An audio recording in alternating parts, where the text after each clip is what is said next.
Escribió sobre la muerte durante toda su vida. La describió con una precisión que hacía que sus lectores se preguntaran si la conocía de primera mano. La habitó en sus páginas con una familiaridad que resultaba inquietante. La convirtió en el territorio donde su imaginación se sentía más en casa. Y cuando llegó el momento de su propia muerte, ocurrió algo que ningún lector de sus cuentos habría podido inventar.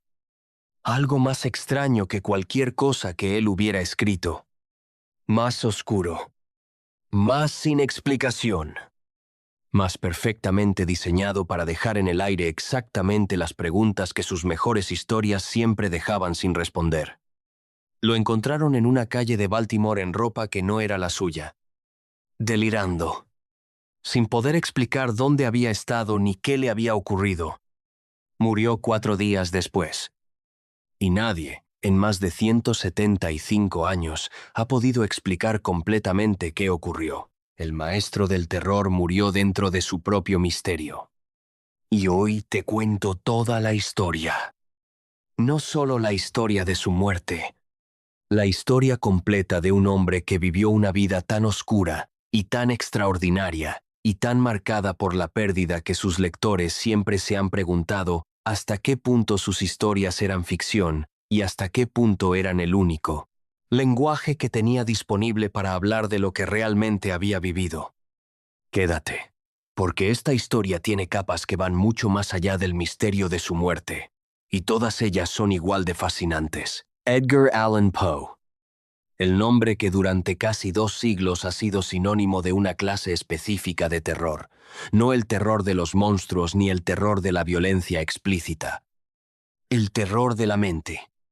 El terror de lo que ocurre cuando la razón empieza a perder su batalla con el miedo y con la culpa y con la desesperación. El terror de las habitaciones que se cierran, de los sonidos que nadie más escucha, de la certeza de que algo terrible está ocurriendo o está a punto de ocurrir aunque no puedas señalar exactamente qué. Ese tipo de terror, el más difícil de sacudirse porque vive dentro de la cabeza del lector en lugar de en la página, fue la invención más duradera de Edgar Allan Poe. Y para entender cómo llegó a esa invención, tienes que entender lo que vivió para llegar allí.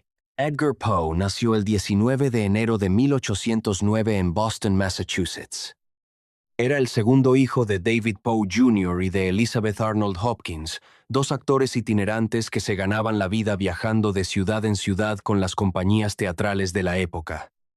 Era una vida de una inestabilidad considerable. Los actores en el Estados Unidos de principios del siglo XIX no eran exactamente la élite de la sociedad. Vivían de función en función, de ciudad en ciudad. Con los ingresos variables e impredecibles que tiene cualquier trabajo creativo que depende del favor del público. Y en ese contexto, antes de que Edgar cumpliera 3 años, ocurrieron 2 cosas que definirían toda su vida. Su padre desapareció, sin dejar rastro. Sin explicación conocida. Simplemente se fue un día y no volvió. Y su madre murió. Elizabeth Arnold Hopkins Poe murió de tuberculosis en Richmond, Virginia, en diciembre de 1811. Tenía 24 años.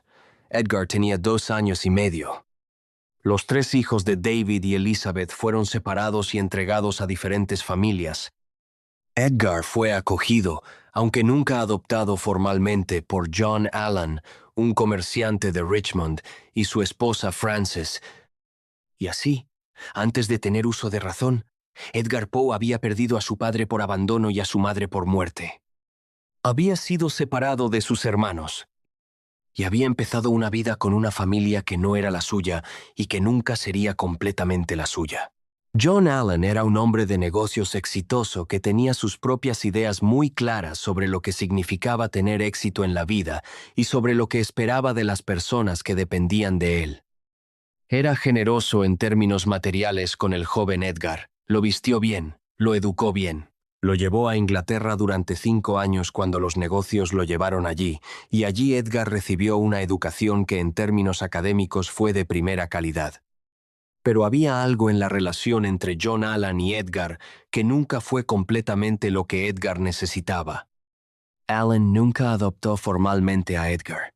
Eso significaba que la posición del niño en la familia era siempre un poco ambigua. dependía de la buena voluntad de Alan, de que siguiera mereciéndola, de que no defraudara las expectativas que el hombre que pagaba sus facturas tenía sobre él. Y Edgar, que desde los 2 años había aprendido que las personas en quienes dependías podían desaparecer sin previo aviso, llevó esa inseguridad consigo de maneras que se fueron haciendo más visibles conforme creció.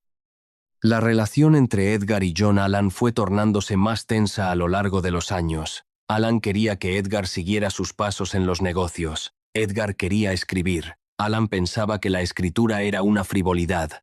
Edgar pensaba que era lo único que importaba. La primera ruptura seria ocurrió cuando Edgar ingresó en la Universidad de Virginia en 1826. Era académicamente brillante. Sus profesores reconocían en él una inteligencia fuera del ordinario. Su talento para los idiomas, para la literatura, para la argumentación lógica era evidente para cualquiera que pasara tiempo con él. Pero Alan no le daba suficiente dinero para cubrir sus gastos. Y Edgar, que tenía 17 años y que vivía en un ambiente universitario donde el juego y el alcohol eran parte de la cultura social, acumuló deudas de juego que Alan se negó a pagar. Edgar tuvo que abandonar la universidad después de un solo año. No por falta de talento, por falta del dinero que su tutor no estaba dispuesto a proporcionarle.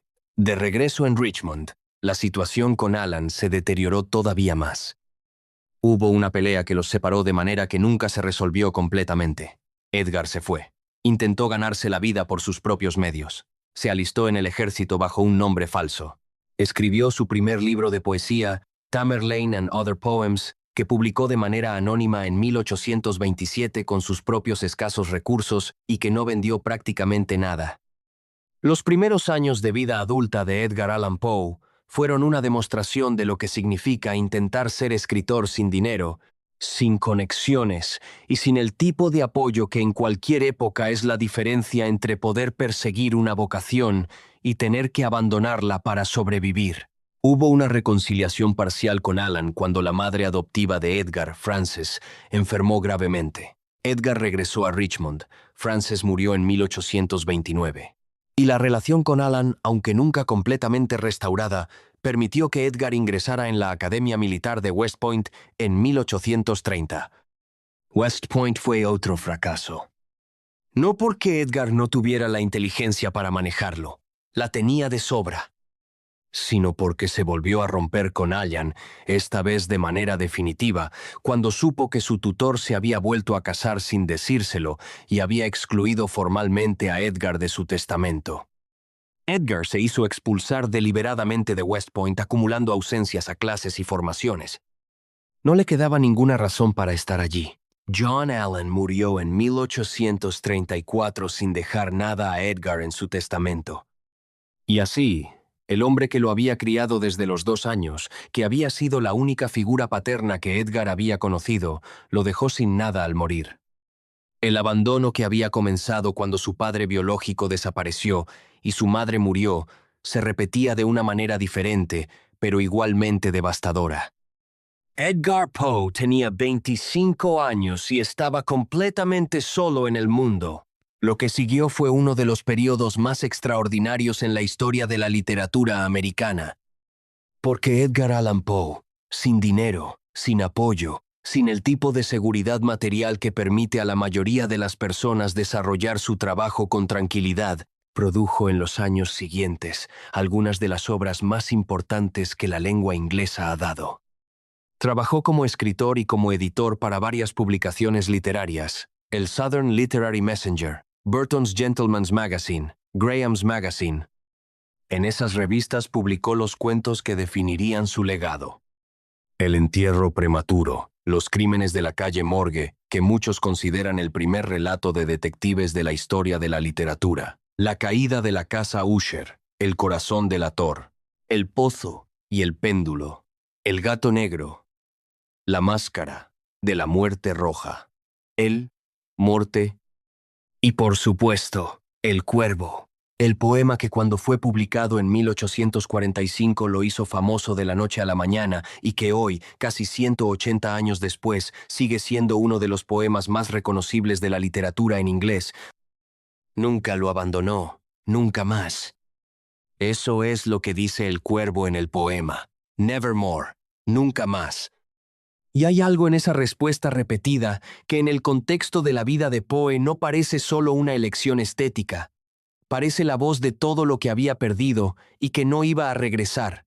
Su madre, su padre, Francis Allen, John Allen, la seguridad que nunca había tenido completamente, el amor que siempre llegaba con condiciones o que se marchaba demasiado pronto. El amor en la vida de Poe merece su propio capítulo, porque fue otra fuente de pérdida que se añadió a todas las anteriores. En 1835, Poe se casó con su prima Virginia Clemm. Virginia tenía 13 años, Poe tenía 27. El matrimonio entre un hombre adulto y una niña de 13 años es algo que hoy resulta imposible de ver sin el filtro del escándalo y del rechazo moral que merece, y esa reacción es correcta. Pero en el contexto del siglo XIX y en el sur de Estados Unidos, el matrimonio entre primos y los matrimonios a edades que hoy consideraríamos inaceptables eran más comunes que en la actualidad. No eran normales en el sentido de que todo el mundo lo hacía, pero tampoco eran el escándalo absoluto que serían hoy. Lo que es importante entender sobre el matrimonio de Poe con Virginia no es tanto la edad de ella en el momento de la boda, sino la naturaleza de la relación que construyeron a lo largo de los años siguientes. Virginia era su prima. Había crecido con ella. La conocía desde que era una niña pequeña. Y en los años del matrimonio, con todas las complejidades que esa historia implica, se convirtió en la persona más cercana a él en el mundo.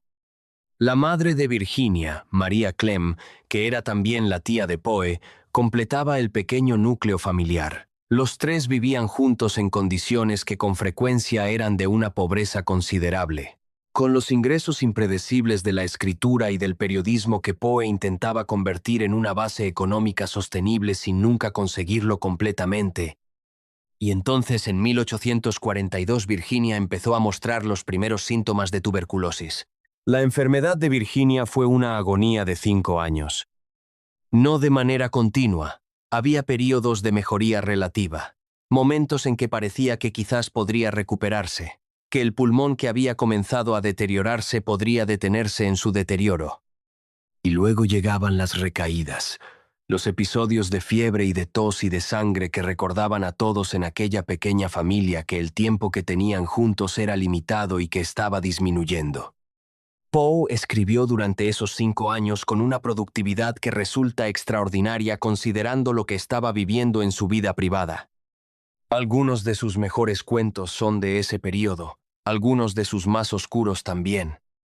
Y hay críticos que han señalado con bastante convicción que la presencia de la tuberculosis en la vida de Poe tiñó muchas de sus historias de una manera que va más allá del estilo literario. Las mujeres que mueren en sus cuentos, las que son enterradas vivas, las que regresan de la muerte, las que se consumen gradualmente mientras los hombres que las aman miran sin poder hacer nada. No son solo personajes literarios. Son variaciones de Virginia. Son el intento de un hombre que estaba viendo morir a la persona más cercana de explorar en la ficción lo que no podía explorar de otra manera: el miedo, la impotencia, el terror específico de amar a alguien que se está yendo y no poder detenerlo. Virginia murió en enero de 1847. Tenía 24 años. La misma edad que tenía su suegra cuando murió de tuberculosis en 1811. La coincidencia es demasiado extraordinaria para no mencionarla. Poe había perdido a su madre a los 2 años. A los 38 perdió a su esposa, las dos de tuberculosis, las dos a los 24 años. La historia se repetía, con una crueldad que ningún escritor de ficción habría podido inventar sin que sus lectores lo acusaran de forzar demasiado el simbolismo. Los 2 años que siguieron a la muerte de Virginia fueron los más inestables de la vida de Poe. Y eso es decir mucho en una vida que no había tenido nunca demasiada estabilidad. El alcohol, que había sido un problema intermitente a lo largo de su vida adulta, se convirtió en algo más consistente y más destructivo en ese período. Es importante entender la relación de Poe con el alcohol con precisión, porque ha sido tanto exagerada como mal entendida a lo largo de los años. Poe no era un alcohólico en el sentido de que bebía constantemente y en grandes cantidades. Hay testimonios de personas que lo conocieron bien que confirman que había períodos largos en que era completamente abstemio. Lo que parece más cercano a la realidad es que Poe tenía una intolerancia fisiológica al alcohol que hacía que cantidades pequeñas lo afectaran de manera desproporcionada. Que cuando bebía, incluso poco, los efectos eran dramáticos y rápidos, y que en los periodos de mayor estrés emocional y de mayor dificultad económica, que eran muchos a lo largo de su vida, recurría al alcohol de maneras que le creaban problemas serios, aunque no necesariamente en la escala que la leyenda posterior ha sugerido. Después de la muerte de Virginia, Poe tuvo varias relaciones románticas. Estaba buscando algo que llenara el vacío que la muerte de Virginia había dejado. Estaba también, en un sentido más práctico, buscando la estabilidad económica que el matrimonio con una mujer de recursos podría haber proporcionado. No por cinismo, sino porque la realidad de su situación financiera era tan precaria que cualquier posibilidad de resolverla era tentadora. Hubo un compromiso con Elmira Royster Shelton, una viuda de Richmond a quien había conocido de joven antes de entrar en la universidad. Y hubo planes, aparentemente genuinos, de casarse con ella en el otoño de 1849. Planes que nunca se realizaron porque en octubre de 1849, antes de que pudiera llegar a ese futuro que quizás habría cambiado el rumbo de su vida, algo ocurrió que todavía hoy no podemos explicar completamente. El 27 de septiembre de 1849, Edgar Allan Poe salió de Richmond en dirección a Nueva York. Tenía 40 años. Era uno de los escritores más famosos de América. Sus cuentos habían sido traducidos al francés por Charles Baudelaire, que lo admiraba con una intensidad que rara vez había dedicado a ningún otro escritor vivo. Su influencia en la literatura de terror y de misterio era ya evidente y crecería exponencialmente en las décadas posteriores. Tenía compromisos en Nueva York y luego debía regresar a Richmond para preparar la boda con Elmira. El barco pasaba por Baltimore. Y en Baltimore, por razones que nunca quedaron completamente claras, Poe desembarcó. O quizás fue obligado a desembarcar, o quizás simplemente decidió que quería pasar por Baltimore antes de continuar a Nueva York. No lo sabemos. Lo que sabemos es que lo que ocurrió a continuación es uno de los misterios más debatidos de la historia de la literatura americana. Poe desapareció durante varios días. Nadie sabía dónde estaba. Sus amigos en Baltimore no tenían noticias de él. Sus contactos en Nueva York no habían sabido nada. El médico que tenía en Richmond, que se suponía que iba a supervisar sus preparativos de boda, no recibió ninguna comunicación. El 3 de octubre de 1849, una semana después de su partida de Richmond, Edgar Allan Poe fue encontrado en una calle de Baltimore. Lo encontró un hombre llamado Joseph Walker que lo reconoció y que inmediatamente buscó ayuda. Las circunstancias en que fue encontrado eran, según todos los testimonios disponibles, profundamente perturbadoras. Estaba desorientado. No sabía con coherencia dónde estaba ni qué había ocurrido. Estaba en un estado que los testigos describieron como semidelirante, y llevaba ropa que no era la suya. Este último detalle es de los que se quedan en la memoria cuando estudias esta historia, porque es el detalle que más claramente señala que algo extraordinario había ocurrido en los días previos. Algo que había incluido, de alguna manera y en algún momento, que Poe terminara vistiendo la ropa de otra persona. Fue trasladado al Hospital Washington College de Baltimore.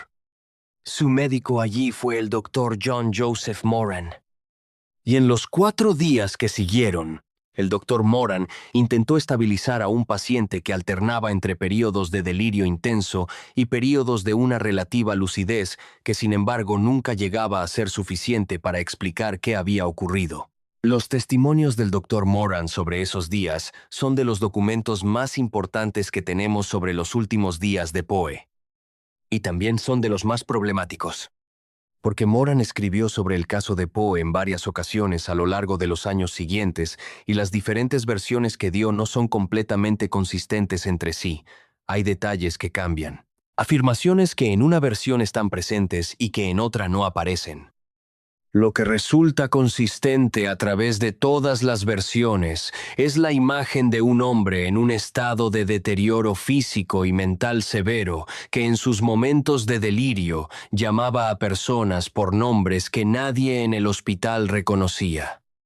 Hay testimonios de que en algún momento de su delirio Poe repitió el nombre Reynolds.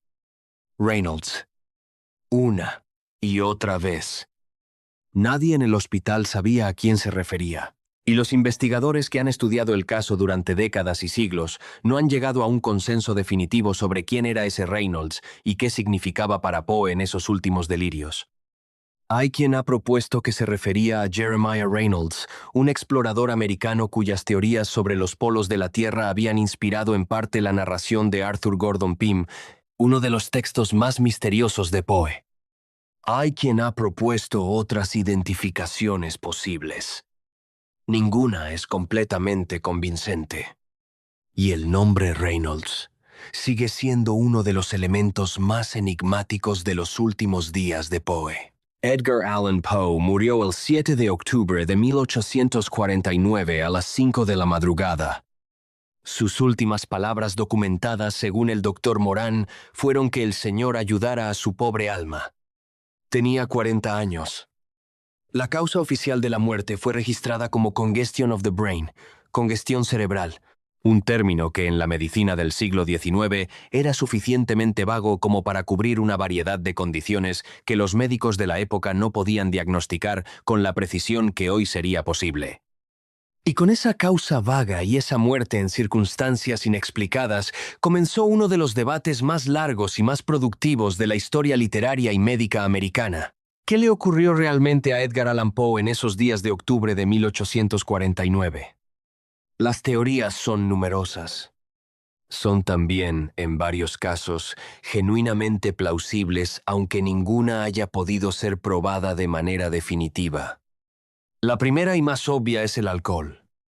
Poe tenía una historia conocida con el alcohol. Baltimore en 1849 era una ciudad con muchos bares y con una cultura de socialización que incluía el alcohol de manera prominente.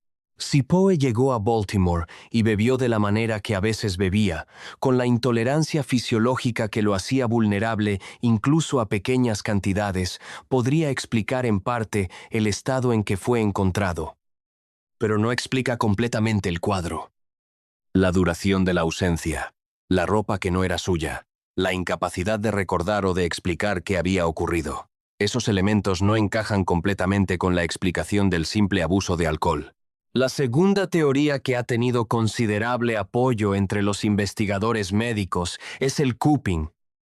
El cupping era una práctica electoral fraudulenta que era relativamente común en las ciudades americanas del siglo XIX, especialmente en Baltimore, que tenía fama de ser una de las ciudades donde este tipo de fraude era más prevalente.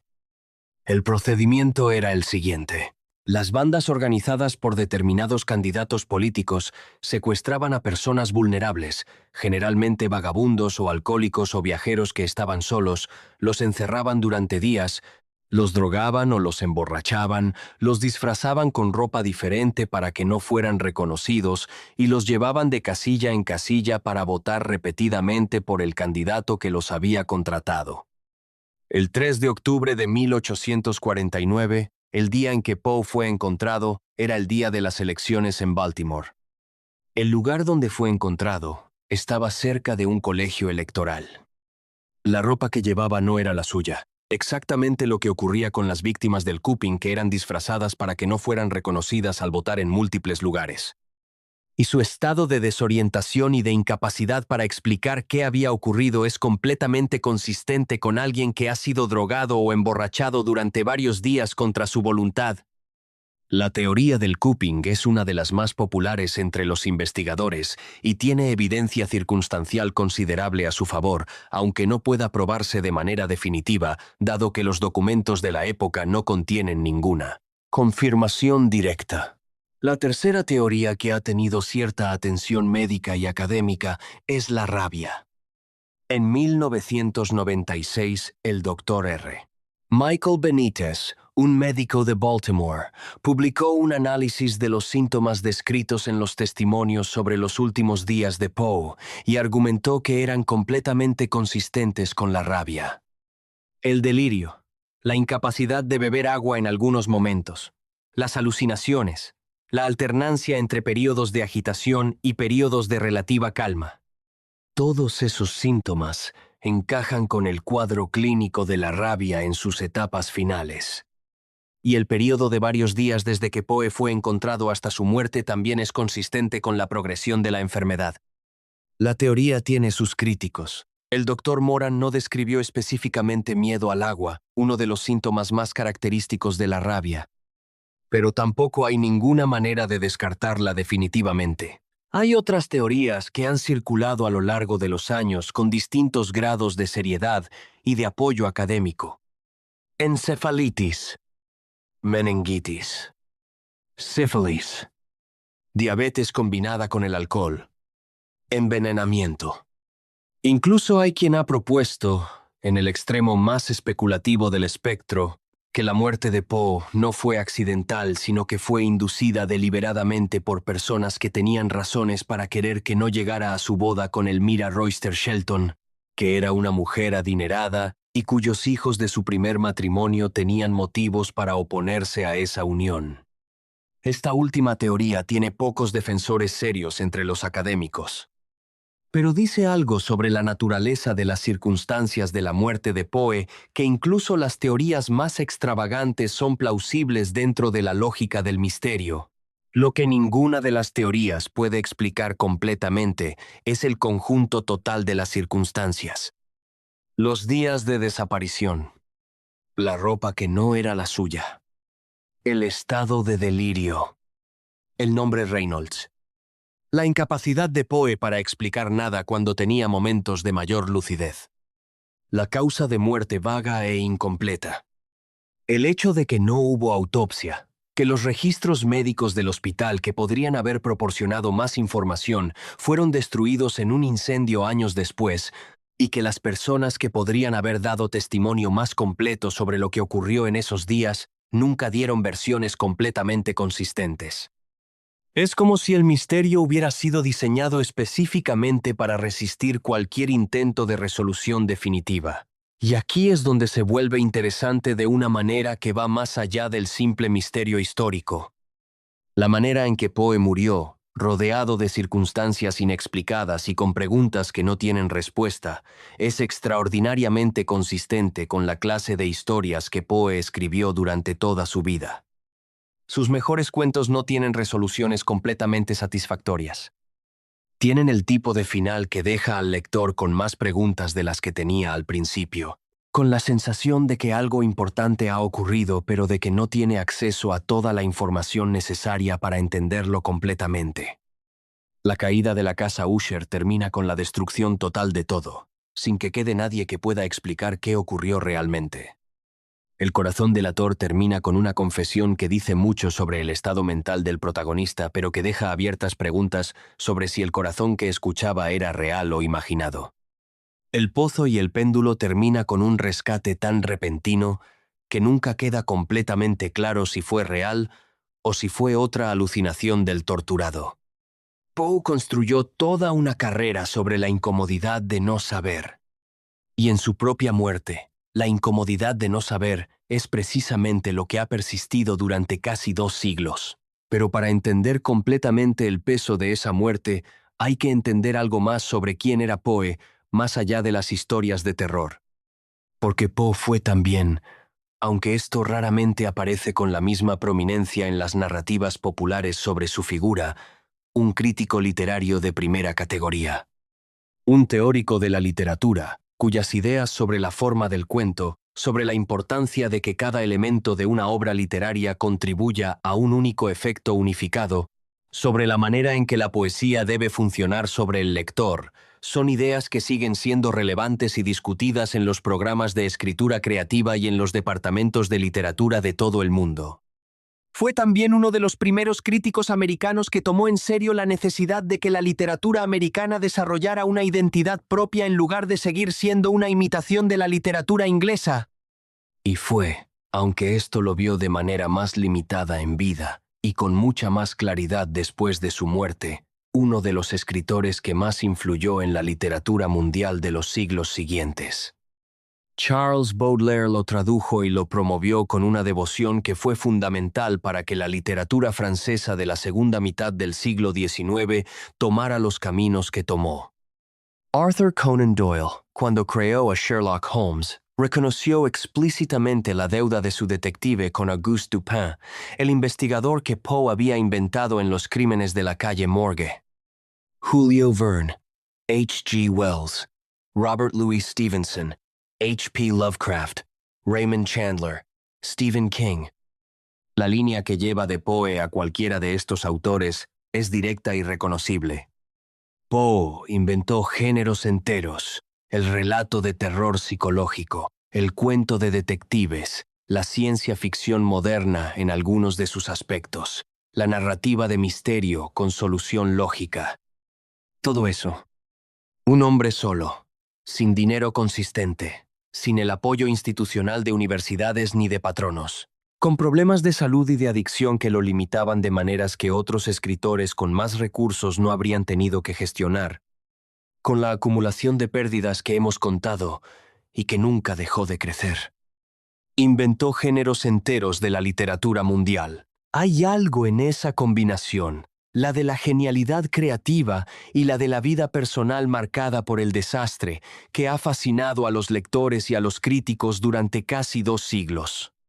Y que ha generado la pregunta que nunca tiene una respuesta completamente satisfactoria, pero que nunca deja de ser relevante. ¿Cuánto de la genialidad de Poe dependía de su sufrimiento?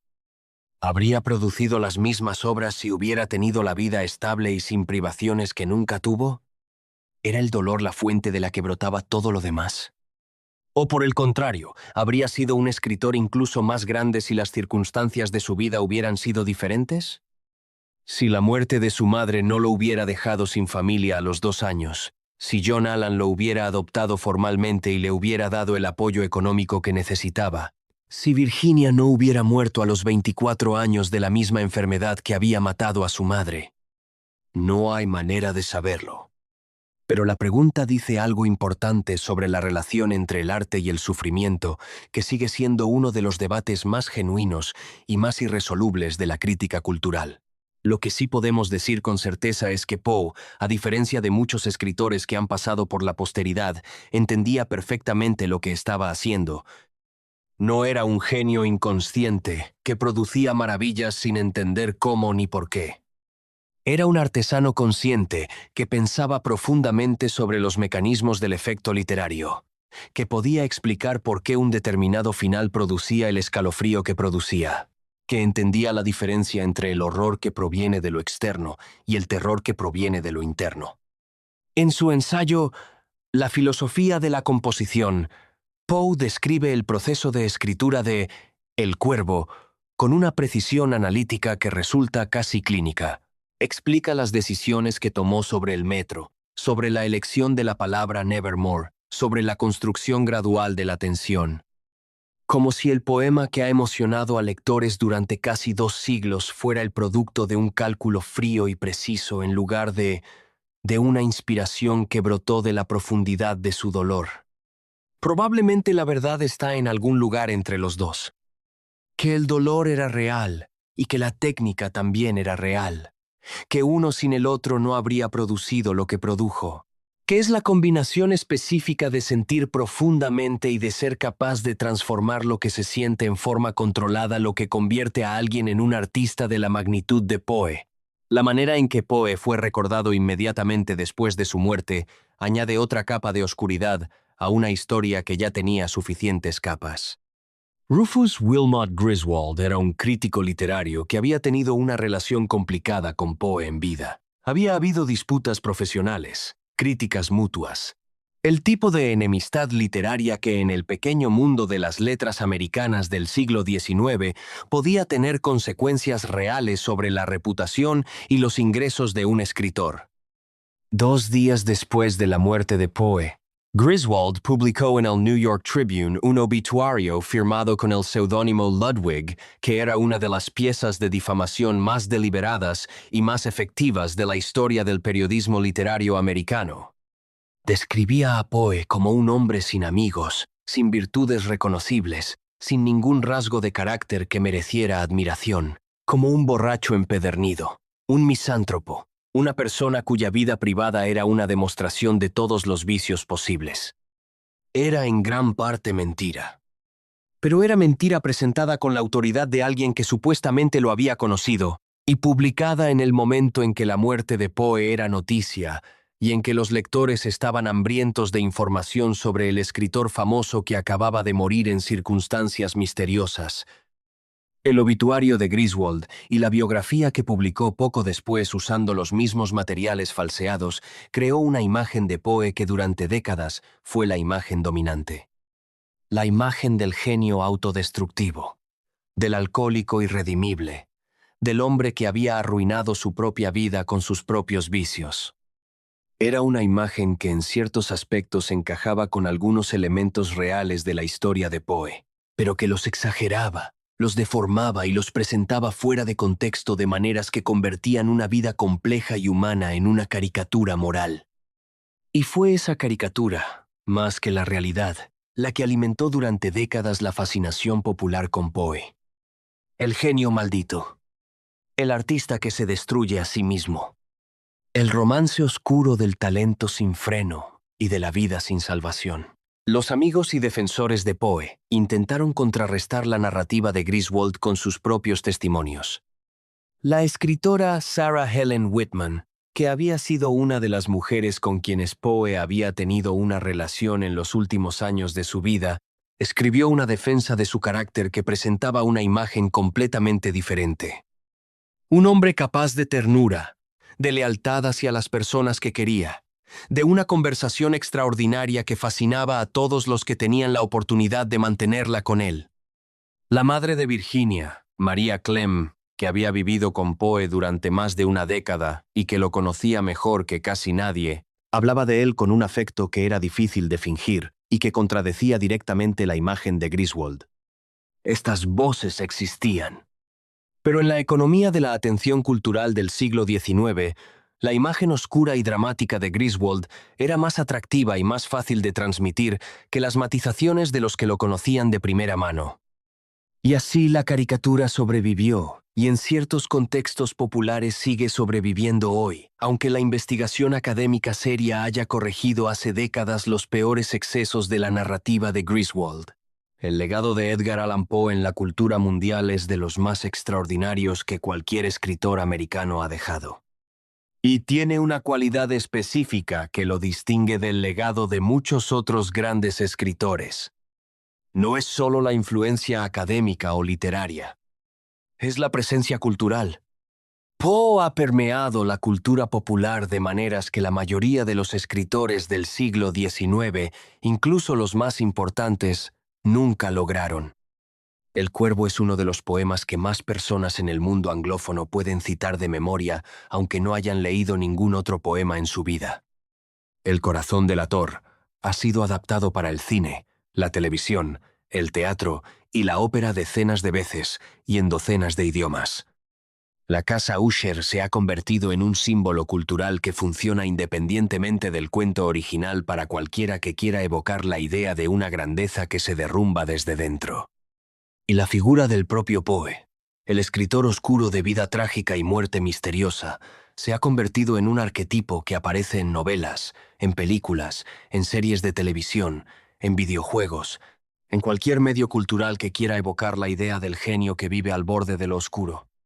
Hay algo en esa persistencia cultural que dice algo sobre la naturaleza de lo que Poe tocó en su escritura. No son las historias de fantasmas las que perduran, los fantasmas literarios van y vienen con las modas. Lo que perdura en Poe es la exploración de algo que no tiene fecha de caducidad, la exploración de lo que ocurre cuando la mente se vuelve contra sí misma, cuando el miedo y la culpa y la desesperación encuentran maneras de manifestarse en la realidad percibida del que los padece. Eso no es de ninguna época específica. Eso es de todas las épocas. La tumba de Edgar Allan Poe está en Baltimore, en el cementerio Westminster Hall and Burying Ground. Durante más de un siglo, entre 1949 y 2009, un visitante misterioso que nunca fue identificado con certeza se presentaba cada año en la noche del 19 de enero, el cumpleaños de Poe, para dejar en la tumba 3 rosas y una botella de coñac. Solo, sin dar explicaciones. En un gesto que en su anonimato y en su precisión ritual era, de manera completamente no intencionada probablemente, perfectamente consistente con el tipo de misterio que habría podido aparecer en un cuento de Poe, el visitante dejó de presentarse alrededor de 2009. Nunca fue completamente identificado. Hay teorías sobre quién era, como hay teorías sobre todo lo relacionado con Poe. Ninguna definitivamente confirmada. El misterio, como siempre con Poe, persiste. Escribió sobre la muerte durante toda su vida. Y cuando llegó su propia muerte, ocurrió en circunstancias que siguen sin poder explicarse completamente casi 2 siglos después. En ropa que no era la suya. Repitiendo un nombre que nadie pudo descifrar. En una ciudad a la que nadie sabe completamente bien por qué fue. Después de días que nadie puede reconstruir con certeza. Hay algo en eso que si Poe lo hubiera escrito en un cuento habría parecido demasiado diseñado, demasiado perfectamente elaborado para producir exactamente el efecto de misterio sin resolución que definía su mejor trabajo. Pero la vida real no tiene editor que corrija los excesos del simbolismo. La vida real hace lo que hace. Y lo que hizo con Poe fue darle una muerte que era su escritura hecha realidad. El maestro del terror psicológico. El inventor del misterio sin resolución. El hombre que pasó toda su carrera creando preguntas que sus lectores no podían sacudirse. Murió dejando exactamente eso. Una pregunta que no tiene respuesta. Un misterio que sigue abierto. Un final que nadie puede explicar completamente. Nevermore. Nunca más sabremos qué ocurrió realmente. Y quizás, de alguna manera que ninguno de nosotros puede probar, pero que resulta difícil de ignorar cuando conoce su obra, eso es exactamente lo que habría querido.